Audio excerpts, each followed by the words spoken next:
নমস্কার বন্ধুরা, সকলকে আমার চ্যানেলে স্বাগত। রাজ্যের সমস্ত ধরনের সরকারি কর্মচারী এবং পেনশনারদেরকে 25% ডিআরএস অ্যালাউন্সের এরিয়ার পেমেন্ট করার জন্য অতি সম্প্রতি নির্দেশ দেওয়া হয়েছে সুপ্রিম কোর্টের বিচারপতিদের তরফ থেকে।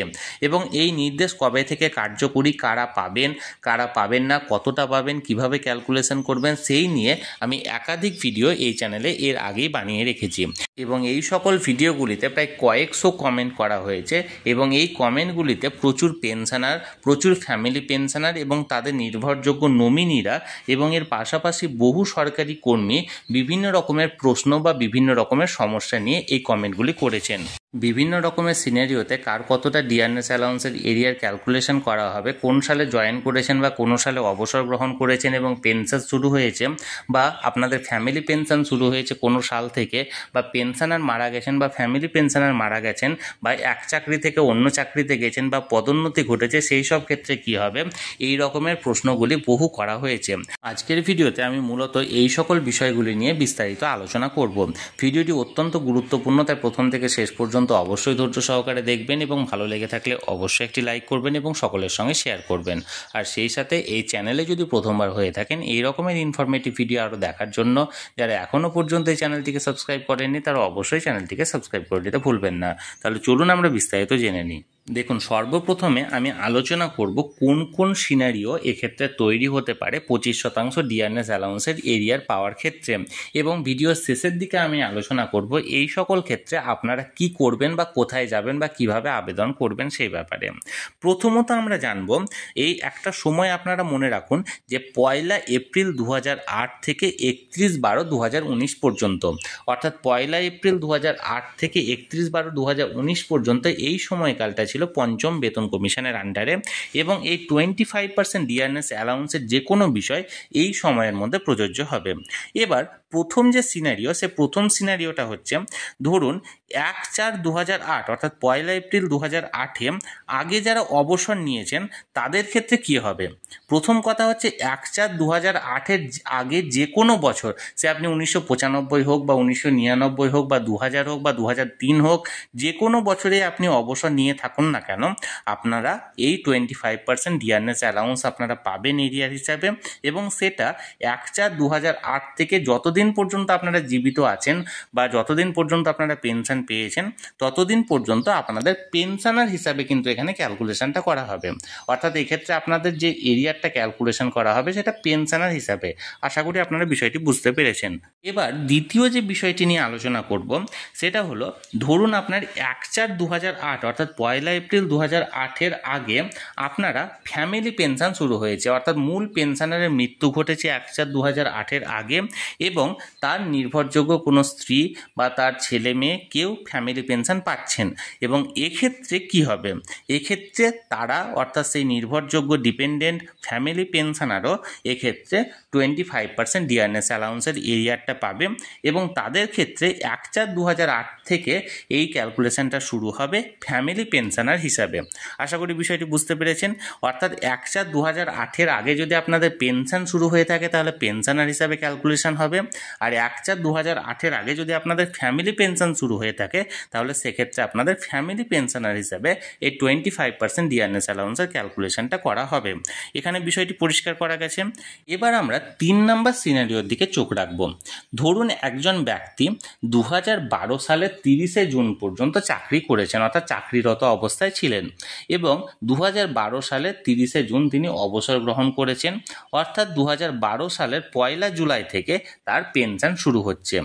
এবার সেক্ষেত্রে তিনি কি পাবেন, সেক্ষেত্রে তিনি অবশ্যই এই 25% ডিআরএস অ্যালাউন্সের এরিয়ার পাবেন এবং তার যে ক্যালকুলেশন মেথডটা হবে সেই মেথডটা হবে 1/4/2008 অর্থাৎ 1 এপ্রিল 2008 থেকে 30/6/2012 পর্যন্ত তার ইন সার্ভিস এমপ্লয়ি হিসাবে তার ক্যালকুলেশন করা হবে। অর্থাৎ তিনি চাকরিরত অবস্থায় যেহেতু ছিলেন এই সময়কালটা তার চাকরিরত হিসাবে ক্যালকুলেশন করা হবে এবং তারপরে অর্থাৎ 1 জুলাই 2012 থেকে 31/12/2019 পর্যন্ত তার এখানে পেনশনার হিসাবে ক্যালকুলেশন করা হবে।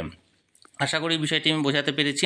অর্থাৎ তিনি চাকরি করেছেন 2012 সালের জুন মাস পর্যন্ত, তারপরে অবসর নিয়েছেন। তাহলে সেক্ষেত্রে 2012 জুন মাস পর্যন্ত তার চাকরিরত হিসাবে তার ক্যালকুলেশনটা করা হবে, এবং 2012 জুলাই থেকে 31/12/2019 পর্যন্ত, অর্থাৎ ডিসেম্বর 2019 পর্যন্ত তার পেনশনার হিসাবে এখানে ক্যালকুলেশনটা করা হবে। এবার 4 নম্বর সিনারিওটা লক্ষ্য করুন। ধরুন সেই ব্যক্তি যার কথা আমি আগে বললাম, তিনি 2012 সালে 30শে জুন পর্যন্ত চাকরিরত অবস্থায় ছিলেন এবং 30শে জুন তিনি অবসর গ্রহণ করেছেন। এবার 2012 সালের 1 জুলাই থেকে তার পেনশন শুরু হচ্ছে। এবার পেনশন পেতে পেতে তিনি ধরুন 2015 সালের মে মাসে তিনি মারা গেলেন, এবং মে মাসের পর 2015 জুন থেকে তার ডিপেন্ডেন্ট যিনি ছিলেন, অর্থাৎ তার স্পাউস হতে পারে বা তার কন্যা হতে পারে, যেই হোক, তারা হয়তো ফ্যামিলি পেনশন পাচ্ছেন। সেক্ষেত্রে কি তার সেই ফ্যামিলি পেনশনার এই 25% ডিয়ারনেস অ্যালাউন্সের এরিয়ার পাবে কি পাবে না, বা পেলে কিভাবে ক্যালকুলেশন করা হবে? অবশ্যই তিনি পাবেন, এবং এক্ষেত্রে ক্যালকুলেশনের যে মেথডটা হবে সেটা হলো 1 এপ্রিল 2008 থেকে 30শে জুন 2012 পর্যন্ত মূল যে চাকরিজীবী ছিলেন তার এখানে ইন সার্ভিস এমপ্লয়ি হিসাবে তার 25% ডিয়ারনেস অ্যালাউন্সটা ক্যালকুলেশন করা হবে। এরপর 1 জুলাই 2012 থেকে 2015 মে পর্যন্ত যে সময়কাল তিনি বেঁচে ছিলেন এখানে পেনশনার হিসাবে ক্যালকুলেশন করা হবে।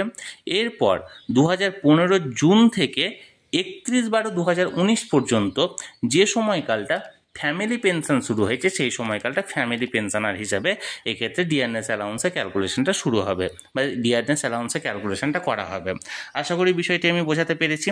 অর্থাৎ এক্ষেত্রে ধরুন তিনি 2012-তে অবসর নিয়েছেন, 2015-তে মূল যে এমপ্লয়ি মারা গেছেন এবং ফ্যামিলি পেনশনার পেনশন পাচ্ছেন, তাহলে সেক্ষেত্রে কি হবে? সেক্ষেত্রে 3টি মেথডে হবে। 2012 জুন পর্যন্ত ইন সার্ভিস এমপ্লয়ি হিসাবে, 2015 মে পর্যন্ত পেনশনার হিসাবে, এবং 2015 জুন থেকে 2019 ডিসেম্বর পর্যন্ত ফ্যামিলি পেনশনার হিসাবে তিনি পাবেন। আশা করি বিষয়টি আমি বোঝাতে পেরেছি। এবার 5 নম্বর সিনারিওটা লক্ষ্য করুন। এই 5 নম্বর সিনারিও সংক্রান্ত প্রচুর কমেন্ট আমার আগের ভিডিওগুলিতে করা হয়েছে। ধরুন একজন ব্যক্তি 2012 সালের 31শে মার্চ পর্যন্ত চাকরি করেছেন এবং 31শে মার্চ তিনি অবসর গ্রহণ করেছেন। এরপর 1 এপ্রিল 2012 থেকে তার পেনশন শুরু হয়েছে। এরপর তিনি 2014 সালের জুন মাসে তিনি মারা গেছেন। এরপর 2014 জুলাই মাস থেকে, অর্থাৎ জুলাই মাসের 1 তারিখ থেকে ধরুন ফ্যামিলি পেনশন শুরু হয়েছে। তারপর এই ফ্যামিলি পেনশনারও 2018 সালের ফেব্রুয়ারিতে ধরুন মারা গেছে। তাহলে সেক্ষেত্রে কি তার কোনো উত্তরাধিকারী, অর্থাৎ লিগ্যাল হেয়ার কি এক্ষেত্রে বা নমিনি এক্ষেত্রে কি এই বকেয়া ডিয়ারনেস অ্যালাউন্সের এরিয়ারটা পাবে? অবশ্যই পাবে। এক্ষেত্রে কিভাবে ক্যালকুলেশনটা হবে? মার্চ 2012 পর্যন্ত এক্ষেত্রে ইন সার্ভিস এমপ্লয়ি হিসাবে ক্যালকুলেশন হবে। এরপর 1 এপ্রিল 2012 থেকে 2014 সালের জুন মাস পর্যন্ত ক্যালকুলেশন হবে পেনশনার হিসাবে। এরপর 1 জুলাই 2014 থেকে 2018 ফেব্রুয়ারি পর্যন্ত ফ্যামিলি পেনশনার হিসাবে এক্ষেত্রে ক্যালকুলেশন হবে, এবং তারপর যে পুরো অ্যামাউন্টটা হচ্ছে সেই অ্যামাউন্টটা যিনি লিগ্যাল হেয়ার বা যিনি নমিনি ছিলেন, ফ্যামিলি পেনশনারের নমিনি ছিলেন, সেই ফ্যামিলি পেনশনারের নমিনিকে এখানে ট্রান্সফার করে দেওয়া হবে। আশা করি বিষয়টি আমি বোঝাতে পেরেছি। এবার 6 নম্বর সিনারিওটা লক্ষ্য করুন। এই 6 নম্বর সিনারিওটা হলো চাকরিগত সংক্রান্ত, অর্থাৎ এই সময়কালের মধ্যে, অর্থাৎ 1 এপ্রিল 2008 থেকে 31/12/2019 সময়ের মধ্যে হয়তো কোনো একজন ব্যক্তি এক বা একাধিক চাকরি চেঞ্জ করেছেন। সেক্ষেত্রে তাদের কি হবে? এক্ষেত্রে তাদের পুরো সময়কালটারই কিন্তু বেনিফিট দেওয়া হবে। অর্থাৎ ফর এক্সাম্পল, একজন ব্যক্তি প্রথমত প্রাইমারি স্কুলের শিক্ষক ছিলেন এবং তিনি ধরুন 2014 সাল পর্যন্ত তিনি প্রাইমারি স্কুলে শিক্ষকতা করেছেন। এরপর 2014 সালের মার্চ মাসে ধরুন তিনি আপার প্রাইমারিতে জয়েন করেছেন এবং বর্তমানে তিনি আপার প্রাইমারিতে বা হাই স্কুলে চাকরিরত হিসাবে আছেন। তাহলে সেক্ষেত্রে কিভাবে ক্যালকুলেশন হবে? সেক্ষেত্রে তার 1/4/2008 থেকে এখানে 2014 সাল পর্যন্ত প্রাইমারি শিক্ষকের যে বেসিক ছিল সেই হিসাবে ক্যালকুলেশনটা করা হবে। এরপর 2014 থেকে একদম 31/12/2019 পর্যন্ত তিনি বর্তমানে যে চাকরিতে আছেন সেই চাকরিতে তার বেসিক হিসাবে এক্ষেত্রে ক্যালকুলেশনটা করা হবে। এর মাঝে যদি আরও কোনোবার চাকরি চেঞ্জ হয়ে থাকে তাহলে সেক্ষেত্রে সেভাবেই কিন্তু ক্যালকুলেশনটা করা হবে। এ তো গেল বিভিন্ন রকমের সিনারিওর বিষয়ে আলোচনা। এবার আমরা জানব এই রকমের সিনারিওর ক্ষেত্রে, অর্থাৎ এই সব ক্ষেত্রে আপনারা এই 25% ডিয়ারনেস অ্যালাউন্সের এরিয়ার পেতে গেলে কি করবেন, কোথায় আবেদন করবেন, কিভাবে আবেদন করবেন সেই ব্যাপারে বিস্তারিত। প্রথমত, আপনারা যদি এই মুহূর্তে ইন সার্ভিস এমপ্লয়ি হিসাবে থাকেন তাহলে সেক্ষেত্রে আপনাদের কিছু করতে হবে না। এক্ষেত্রে যেটা করার সেটা আপনার সংশ্লিষ্ট দপ্তর করবে, অর্থাৎ বর্তমানে যে ডিপার্টমেন্টে আপনি চাকরি করছেন সেই ডিপার্টমেন্টের যে তরফ থেকে এই বিষয়টিকে ক্লিয়ার করে দেওয়া হবে। বা আপনি যদি ধরুন 1/4/2008 আগে অবসর নিয়েছেন বা আপনার পেনশন শুরু হয়েছে বা ফ্যামিলি পেনশন শুরু হয়েছে তাহলে সেক্ষেত্রেও আপনার কিছু করার দরকার নেই, এটা সংশ্লিষ্ট ট্রেজারি থেকে এক্ষেত্রে করা হবে। কিন্তু মিডিলের যে বিষয়গুলি, অর্থাৎ আপনি ধরুন এক চাকরি থেকে অন্য চাকরিতে গেছেন বা আপনার এক্ষেত্রে হয়তো কিছু বছর আপনি সার্ভিসরত ছিলেন, তারপরে আপনার পেনশন বা ফ্যামিলি পেনশন শুরু হয়েছে বা পেনশনার বা ফ্যামিলি পেনশনের মৃত্যুর পর নমিনিকে যে ক্ষেত্রে টাকা পাওয়ার যে বিষয়টি আছে, এই রকম ক্ষেত্রগুলিতে আপনাকে এখন কিছু করার দরকার নেই। এই সব বিষয়গুলিকে ক্ল্যারিফাই করার জন্য ওয়েস্ট বেঙ্গল গভর্নমেন্টের তরফ থেকে একটি অর্ডার জারি করা হবে। এই অর্ডারে বা বিজ্ঞপ্তিতে যাবতীয় বিষয়গুলি ডিটেলস এখানে আলোচনা করা হবে এবং সেই বিজ্ঞপ্তি অনুযায়ী আপনাদেরকে পরবর্তী আপনাদেরকে পদক্ষেপ করতে হবে বা পরবর্তী আবেদন করতে হবে।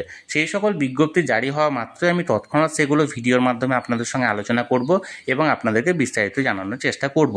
তাই যারা যারা এখনও পর্যন্ত চ্যানেলটির সঙ্গে যুক্ত নেই, সমস্ত ধরনের খবর সবার আগে জানার জন্য অবশ্যই চ্যানেলটিকে সাবস্ক্রাইব করে রাখুন। আর ভিডিওটি ভালো লেগে থাকলে অবশ্যই এটি লাইক করুন এবং সকলের সঙ্গে শেয়ার করুন।